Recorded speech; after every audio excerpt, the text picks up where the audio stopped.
Hey there, I just saw the new film, Doctor Strange and the Multiverse of Madness, and I thought it was... Strange! No, I liked the movie. I thought it was decent. I feel like this is the kind of movie that you either don't like it or you really like it, and I fall more on that side of liking the movie. I pretty much think this movie is as good as the first Doctor Strange, maybe even slightly better, because it really just had a distinct visual style that I thought looked really good and elevated the movie. By far the biggest criticism when it comes to most of these Marvel movies, just from reading reviews and reading things on Twitter and reading comments, the look of these films and the cinematography. Ant-Man and the Wasp, Black Panther, Eternals, Thor 2, Captain Marvel. There's nothing done with the tone or the visual style. The filmmakers don't really understand how to make a film like this, and it just shows. All of these movies are tone deaf, boring, and that's why every review of this film discusses Sam Raimi. The horror elements of this movie work so well. It felt like Sam Raimi. It felt like Evil Dead 2. I did hear about some reshoots before this movie was released. It could have been trimmed down for sure, but so I don't know exactly when this movie starts to get good, but there comes this point where it just becomes a Sam Raimi film and it gets really over the top and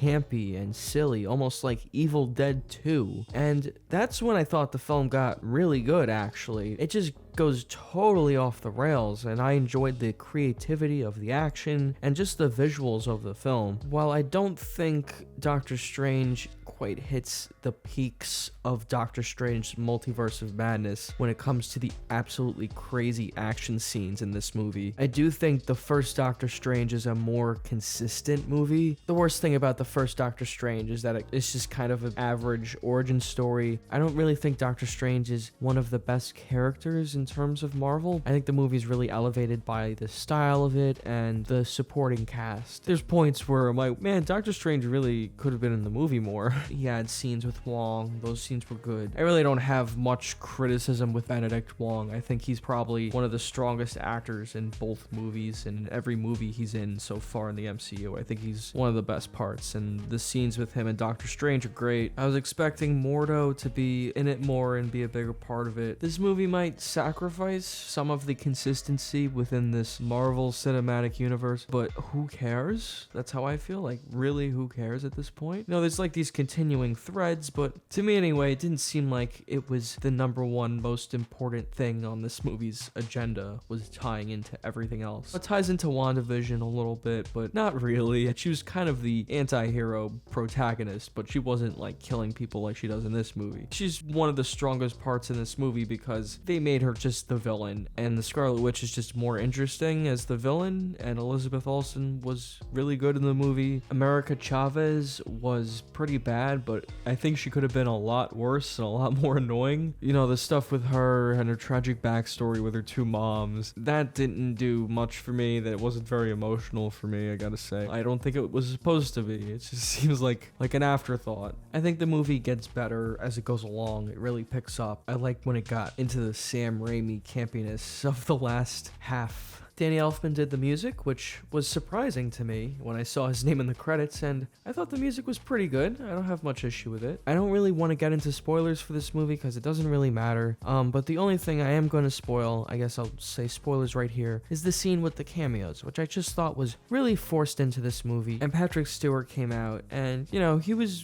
doing his best as Professor Xavier. He was fine. I don't, you know, I did really enjoy the scene where Wanda breaks into the Illuminati base and kills all of them. That was pretty awesome and gruesome, which it was far more gruesome than I was expecting in this kind of movie. For a Marvel film, it really leans into the horror elements, and that's why Sam Raimi worked so well as a director for this movie, and that's why I think I like this movie a bit more than something he's directed like Oz the Great and Powerful, which is another movie he made with Disney, and that movie felt kind of too bland because it didn't really focus on what Sam Raimi is great at, which is, you know, the horror stuff. I really enjoyed like the kills or whatever in this movie. I do agree with some of the criticism about the pacing of the film. I do think it feels a little too long, especially in that beginning part. If I was to rank this movie in the MCU, I would put it about here, and I would rate Doctor Strange in the Multiverse of Madness a 7.